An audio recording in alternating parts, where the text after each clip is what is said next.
Good morning, everyone. This is our Abundance Book Club live. Thank you for joining us. Today, we're going to be talking about money is energy and the energy of money. I'm here with Donna Cornelius. Good morning, Donna.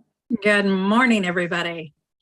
Yeah, so we are going to have some fun this morning. Before we get started, I want to let you all know that you can jump into the book club with us. You can go to tabithabenway.com and register for the book club and enjoy reading the books that we're reading. Or you can always just join us here live at 10 a.m. Eastern time, Monday through Friday, and glean from the books that we are reading. We don't talk about everything that's in the book, and they are so good. The books are so good. So I do recommend at least grabbing the book and reading it for yourself and come join us. I mean, we're having lots of fun and you're so welcome in our space. So Donna, energy is money and money is energy. I've heard this for so long and So true. It's so true, right? And I love how the book kind of brings it forward. So let me read our first section, which is, let me look at the right page. And for those of you reading along, it's page 98. Towards the top, money represents an exchange of energy between you and the outside world. It represents the energy going out from you and the energy coming back in. So it's representing the energy. So it's almost like a way of measuring energy. I think of it like, I'm curious how you think of it, Donna. I think of it kind of like how we measure things in ounces and inches and all the different things, and measuring energy. Money is a way of measuring the energy that we have put out, and how it, and when we receive it back, we can see it in its physical form. Yeah, and it's just, it's one component of energy and everything about. So if you look at quantum physics, if you look at, the physical world that we live in, and I think I shared this last week or the week before, about the butterfly effect. When a butterfly flaps its wings on one side of the world, it can actually create a hurricane on the other side. And money does that for us as well.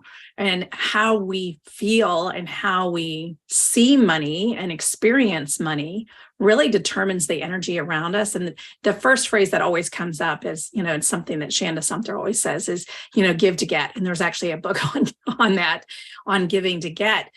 And it's that constant movement. So when you think of, atoms moving and they bump into each other and they create more energy and more energy, that's what happens with money. So money is, it's a physical thing, but it is such a mental thing for individuals, and how we experience it really drives our energy around it. And, and here's what I do know. There was a time where money, if you have a scarcity mindset around money, that you're bringing that energy into that space as well. Mm-hmm. And how you see it, how you experience it really drives the energy that you have around it, and how it impacts how you receive it. So I don't know if I'm making sense. I feel like I'm rambling. What I'm curious about is one of the things that I heard, I would love for you to speak more into, because I heard you say giving to get. Mm-hmm. And giving to get is, and we actually talked about that this week. And I want to understand what you're saying, because what I hear when I hear giving to get is that I'm giving to receive something, and there's strings attached, which is really important when we give, to not give with strings attached and not give so that we can get. So I'm curious what that statement yeah, that's not what I meant. Kind of you pull that apart, because I didn't think that's what you meant. So yeah. When you think about, I was actually just talking to my life about relational, when things are transactional versus relational. So transactional means I am doing this so that I get this. So when I talk about giving, it's more out of giving from a relational standpoint. So if I am pouring my time, Tabitha, into you, I'm actually going to receive something out of that, even if you don't give me something in return. So go ahead. So I was just going to say, I hear you saying that when we give, like giving so openly and so generously, knowing that it will return in some form, whether it comes from the space that we're pouring it into or not. Yes.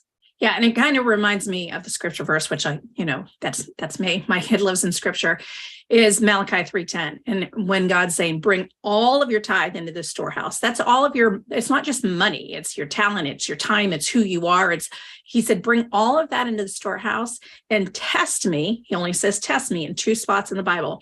Test me and watch, and I will open the floodgates and give you more than you ever. So when we give from a place of energy, when we give from a space of relationship, when we give our money, then we will always receive back, because, in my world, you can't outgive God. So as long as and I want to say, maybe giving isn't the word, maybe blessing is the word. When we're going into Thanksgiving, when we're thankful for what we have, whether it's a little or a lot, when we're thankful, then we're able to give from a different space.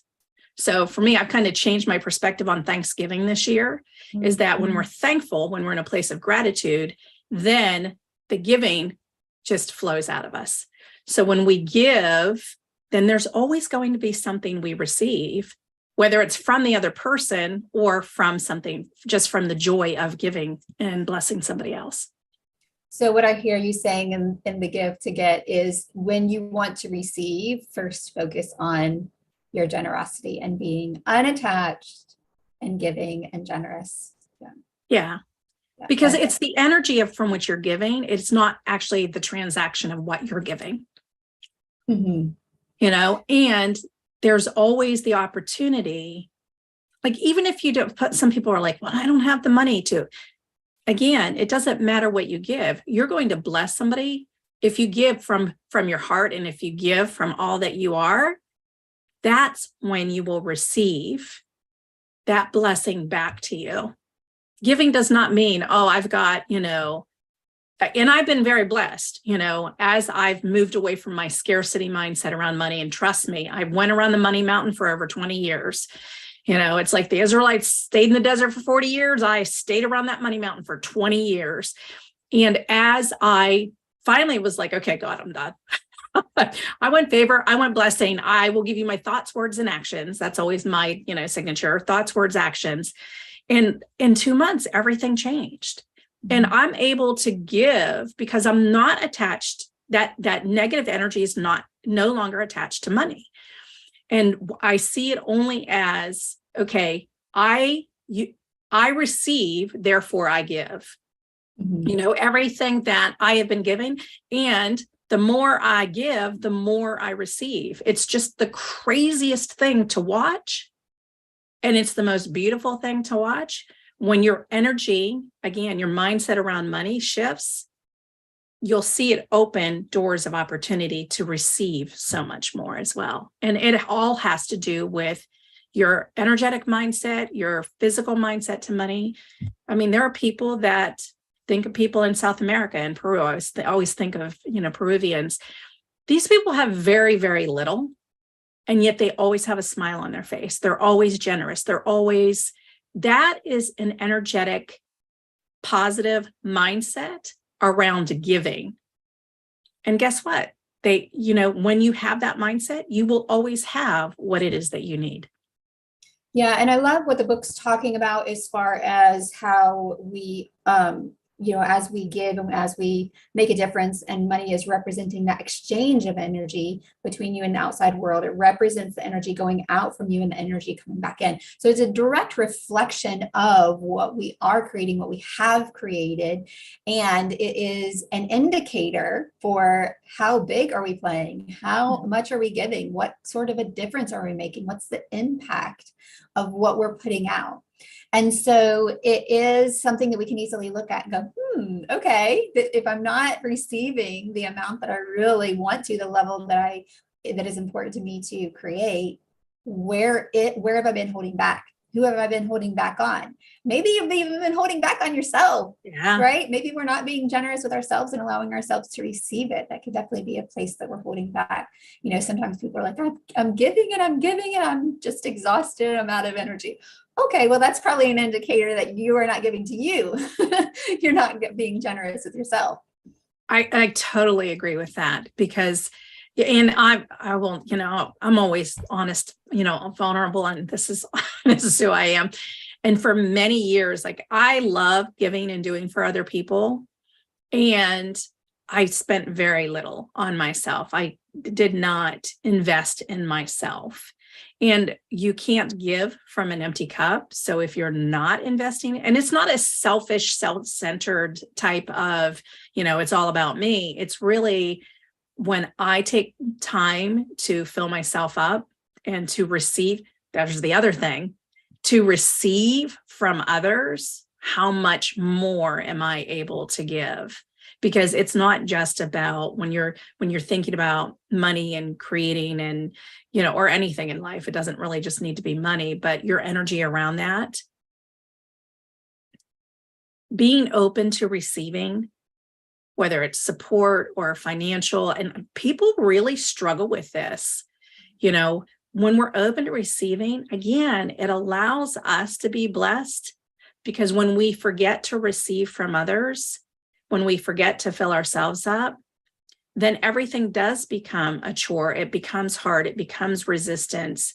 And when we don't allow other people to pour into us, we're actually robbing them of a blessing. We're robbing them of, it's almost, and I say this not judgmentally, but it is, no, I don't need you. It really puts them in a place of not feeling like they're a part. And again, I go back to that relationship, whether it's transactional or relational. Relationships are a two-way. I've been married for 31 years. We're not there because one of us is always taking. We're there because we're giving and taking. And what we're able to create together, that's even a more abundant, energetic mindset around giving is when you do it with someone else. Yeah, absolutely. And receiving creates that ability for someone else to feel valued, to know that they're valued, to know that they create value in your life. I mean, how often are we as leaders making a difference in other people's lives? And if we don't allow them to give back, then they don't get to see their own value. Yeah, it reminds me of two things. One, CEOs of companies typically are only in their jobs for 3 years because they're constantly pouring out and they're not receiving back. CEOs, it's a very lonely position. And so, and then the other thing I thought of was, and it has to do with giving. So from a leadership perspective, the book Good to Great, when Lee Iacocca built the company, he did not do it all himself. So here's the other thing about energy and giving. You will never be able to give to every person because you will be depleted. But when you set yourself up, again, doing it together with the right people, and you set yourself up with the right team, then you move from that good energetic giving to a great energetic giving, using his example of it's not an I, it's a we. And, when we talk about giving and receiving, there's always somebody else involved. Mm-hmm. Absolutely. All right, so we're going to move on to page 109. And let's see, 109. If you're in the book, follow along with me. So it actually starts on 108 at the very bottom. All your skills, knowledge, attitudes, education, experience, and contacts, everything you have learned and every skill you possess are resources of future income. The skills and experience of your past are your net worth, and you can turn them into money. I think so often we calculate our net worth as the financial number. And this is so good. It is a collective of the skills, the knowledge, the attitudes, even our attitudes, right? Our mindset. Education, experience, our contacts, our people, our network, our tribe, and everything that you have learned, every skill that you possess are resources of future income. So we are a collection of value that will be turned into our financial future. I've got an example, and I saw it last night. So this is not mine and it's not original, but I'm gonna give an example of, I love that it talks about value and worth, because truly, when I think about where I am in my position in my career now, it started so long ago, and every single step has led me to where I am now. I remember asking God one time, why am I a jack of all trades and a master of none? And he quietly spoke to me and said, it's because I made you that way. And it's my knowledge around a lot of different things that has now allowed me to be a fractional CEO and COO to help other startups build their companies. And I would not have done that had I only done marketing, or I only did project management, or I only did, like, I have literally, I was in a Christian theater company for 2.5 years, traveled all over the place, met many people, learned, we did every aspect of the business. All of those skill sets that I've acquired through the years, speaking on stage, doing theater. I just want to allow people to hear what you're saying from their own place really quickly. So if you are hearing this, notice how in your life you've told yourself, oh, I was just a theater. I can't remember the word you said, but theater person. I was only just this. I was only just that. But it was the collection of those things that created the wisdom and the knowledge that is you, that allows you to serve in the way that you're serving today. And so as you're listening to this, for everybody listening, just really allow yourself to hear from your own story, from your own things that you've done that you think, oh, it's not a big deal. Oh, it was a small thing. And this is the value that it created in Donna's life, and is the value that it is either creating in your life now or will create in your life in the future. Yeah. Go ahead, Don't ever underestimate what you do and who you are in that process, because all of that is valuable to move you forward in the direction that you want to go. Every single thing, down to, you think of, moms and homemakers, people will often undervalue homemakers. Well, they are CEOs, they are CFOs, they are everything. And when you think of all of those skill sets, my goodness, what a depth of knowledge and wisdom and skills that and experiences that you bring into any situation. I used to have a content management company, and I would help people write resumes. Not one of my favorite things to do. And I learned it from a job that I had out of college. So when I would talk to people about, because people don't always see who they are and all that they bring. I'm a word person, and so I can take those experiences and translate them into words, and but know the value of what it is that you do. And I would literally, take all of those things, and we would create a resume that would then get them to where they wanted to be. And part of that is knowing where you want to go, but then seeing every aspect of what you've done in your life that gets you that has brought you to this point, that's going to take you to the next point. Yeah, absolutely. It's amazing how our unique path is perfectly designed for what it is that we are here for. And there's been many times in my life where I've questioned my path or questioned parts of my path. And I'm sure that many of you watching can relate to this. And this is an invitation to know that it is all perfectly designed for you. And it is your future income. It is your, what is the word? What's the word, Donna? This is really important. It is not just your future income, it's your net worth. Yes. And can I wrap it up? It is your net worth. Yeah. So here's your worth. Here's your worth. This is just such an beautiful example. So I've got a $20 bill here, and if I said, who wants that $20 bill, people would raise their hand. I'm giving you $20. So even if I take this and I crumple it all up, do you still want the $20? And even if I take it and smash it under my cup or step on it, do you still want the $20? And people say yes, because the value of this money has not changed.